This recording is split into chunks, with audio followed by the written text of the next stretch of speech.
Lecture de la première lettre de Saint Jean. Bien-aimés, qui donc est vainqueur du monde?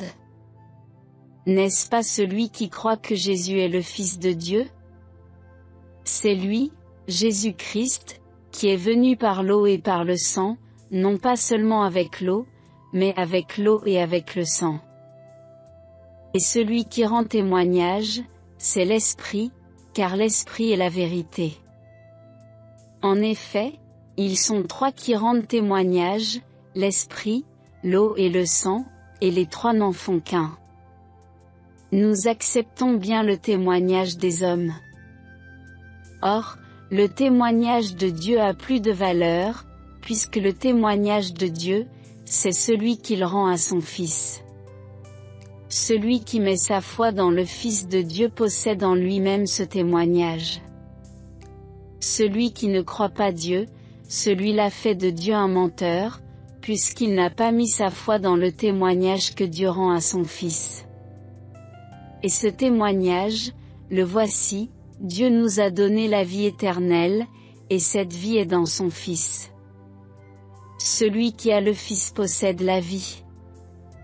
Celui qui n'a pas le Fils de Dieu ne possède pas la vie. Je vous ai écrit cela pour que vous sachiez que vous avez la vie éternelle, vous qui mettez votre foi dans le nom du Fils de Dieu. Parole du Seigneur.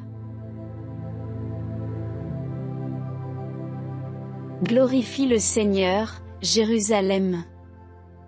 Célèbre ton Dieu, ô Sion.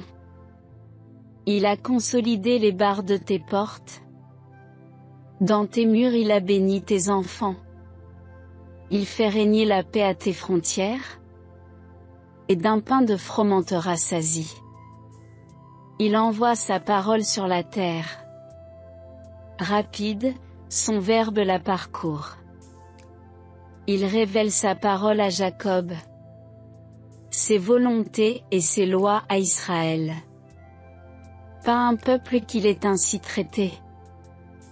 Nul autre n'a connu ses volontés.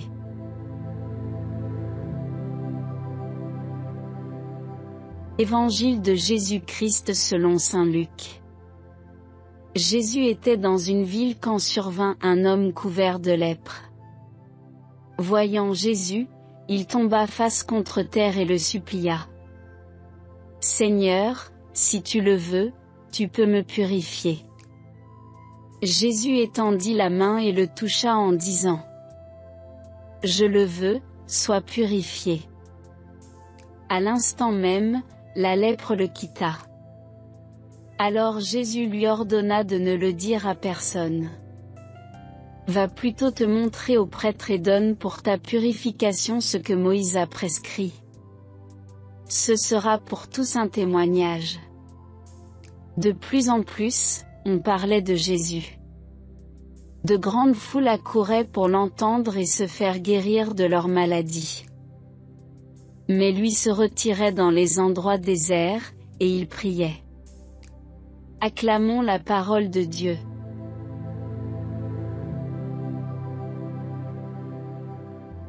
Chers frères et sœurs, la scène que nous offre l'Évangile aujourd'hui est d'une richesse spirituelle inépuisable.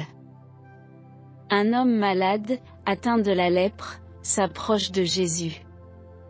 Ce détail pourrait presque nous échapper, mais il est d'une portée immense.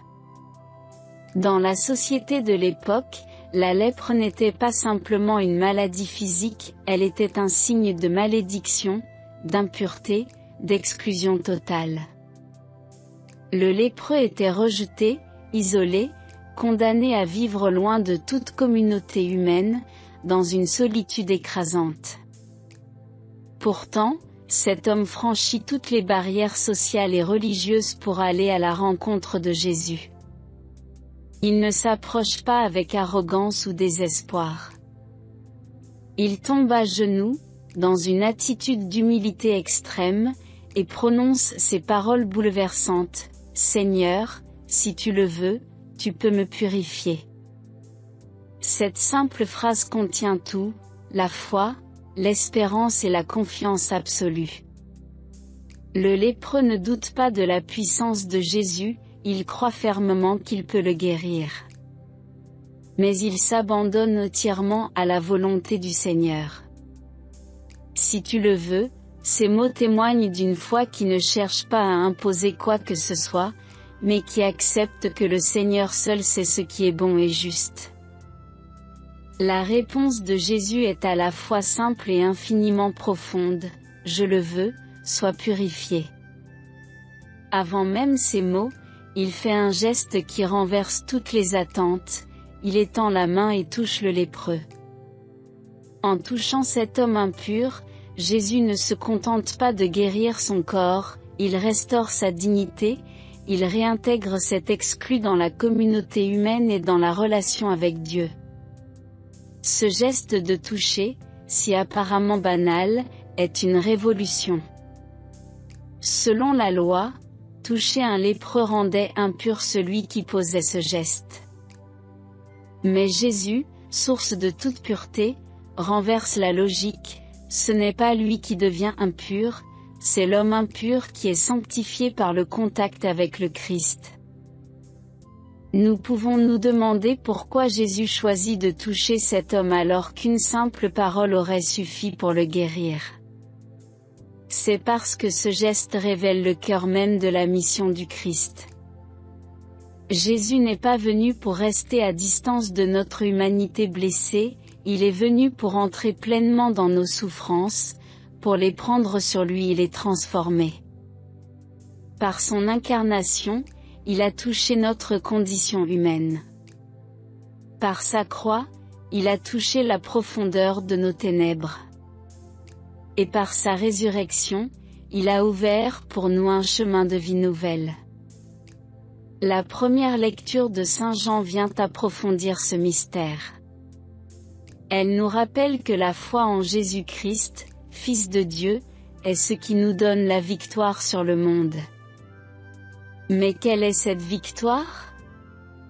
Ce n'est pas une domination, ce n'est pas une supériorité, c'est la victoire de l'amour sur le péché, de la vie sur la mort. J'en parle du témoignage de l'eau, du sang et de l'esprit, l'eau qui purifie dans le baptême, le sang qui sauve dans le sacrifice du Christ, et l'esprit qui vivifie et renouvelle tout en nous. Ce témoignage est offert à chacun de nous. Celui qui croit en Jésus, nous dit Jean, possède déjà la vie éternelle. Mais qu'est-ce que croire? Le lépreux de l'Évangile nous montre que croire, c'est se jeter dans les bras de Dieu avec une confiance totale. Ce n'est pas seulement admettre intellectuellement que Dieu existe ou que Jésus est le Sauveur, c'est lui offrir tout ce que nous sommes, nos joies et nos peines, nos blessures et nos espérances, et lui dire, « Seigneur, si tu le veux ». C'est aussi accepter que sa volonté, même lorsqu'elle nous échappe, est toujours pour notre bien, parce qu'elle est l'expression parfaite de son amour. Le psaume d'aujourd'hui chante la louange de Dieu qui envoie sa parole pour guérir et sauver. Jésus est cette parole vivante. Par son incarnation, Dieu n'a pas seulement parlé à l'humanité, il est entré dans son histoire, dans ses souffrances, dans ses luttes. La parole faite chair n'est pas une abstraction, elle est le Dieu vivant qui se penche sur chaque être humain pour lui redonner vie. Mais cette parole, pour porter son fruit, doit être accueillie avec un cœur ouvert, comme celui du lépreux. Nous pouvons alors nous poser cette question, quels sont les lèpres de nos vies? Quels sont les lieux en nous qui sont blessés, cassés, exclus? Quels sont les péchés, les peurs, les culpabilités qui nous isolent de Dieu, des autres et même de nous-mêmes? Osons-nous, comme ce lépreux, nous approcher de Jésus avec foi, sans crainte, en lui disant, « Seigneur, si tu le veux, tu peux me purifier ?» La réponse du Christ est toujours la même, « Je le veux ». Mais pour entendre cette réponse, il faut que nous nous approchions de lui, avec notre foi, aussi petite ou vacillante soit-elle. Enfin, cet évangile nous interpelle aussi dans notre relation avec les autres. Jésus ne se contente pas de guérir le lépreux, il le touche. Il nous montre que la compassion authentique ne reste pas à distance. Elle s'approche, elle entre en relation, elle tend la main. Qui sont les lépreux de notre monde aujourd'hui? Qui sont ceux que nous jugeons indignes, impurs, infréquentables? Avons-nous le courage d'aller vers eux, de leur tendre la main, de leur redonner leur dignité? Être disciple du Christ, c'est imiter son amour qui ne connaît pas de frontières, son amour qui touche et transforme. En ce temps de l'Épiphanie, où nous célébrons la manifestation de Jésus comme lumière du monde, demandons-lui la grâce d'une foi confiante, d'un cœur purifié et d'un amour capable de toucher les autres là où ils ont le plus besoin de Dieu. Le Seigneur ne se lasse jamais de nous tendre la main. Laissons-nous toucher par lui, et devenons à notre tour des instruments de sa miséricorde et de sa guérison dans ce monde. Amen. Prions ensemble. Seigneur Jésus, toi qui t'es approché du lépreux avec tendresse et compassion, nous venons à toi avec foi, portant nos blessures, nos faiblesses et nos pauvretés. Si tu le veux, Seigneur, tu peux nous purifier. Nous croyons en ton amour et en ta puissance qui restaure tout ce qui est brisé. Aide-nous à nous abandonner pleinement à ta volonté, à te faire confiance même lorsque nous ne comprenons pas ton chemin. Donne-nous un cœur humble et ouvert, capable de recevoir ta grâce et de la partager avec nos frères et sœurs. Apprends-nous, Seigneur, à regarder ceux qui sont rejetés, oubliés, ou exclus avec tes yeux d'amour. Aide-nous à être des témoins de ta lumière, à tendre la main à ceux qui souffrent et à leur redonner espérance. Viens purifier notre monde de ses divisions et de ses blessures. Fais de nous des instruments de ta paix et de ta guérison, pour que ta gloire soit manifestée dans chaque vie que nous touchons. Nous te confions nos cœurs et nos vies, Seigneur. Transforme-les selon ta volonté. Amen. Notre Père, qui es aux cieux, que ton nom soit sanctifié. Que ton règne vienne. Que ta volonté soit faite sur la terre comme au ciel. Donne-nous aujourd'hui notre pain de ce jour. Pardonne-nous nos offenses, comme nous pardonnons aussi à ceux qui nous ont offensés. Et ne nous laisse pas entrer en tentation, mais délivre-nous du mal. Amen. Je vous salue Marie, pleine de grâce. Le Seigneur est avec vous. Vous êtes bénie entre toutes les femmes. Et Jésus, le fruit de vos entrailles, est béni. Sainte Marie, Mère de Dieu, priez pour nous pauvres pécheurs, maintenant et à l'heure de notre mort. Amen.